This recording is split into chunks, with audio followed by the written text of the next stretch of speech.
Today we are going down to the KLCC Mall and we're going to go to the Discovery Centre.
So we just finished up at the Discovery Centre and we were really impressed. There were so many little activities and it just felt like it just kept going and going. It was way bigger than we thought.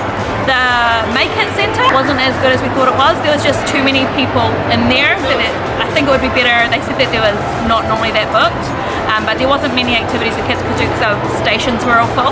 Well, the energy ride was pretty good, but the actual Discovery Centre, I thought that was amazing. It was so good and like covers so many different topics and so many activities for kids to do.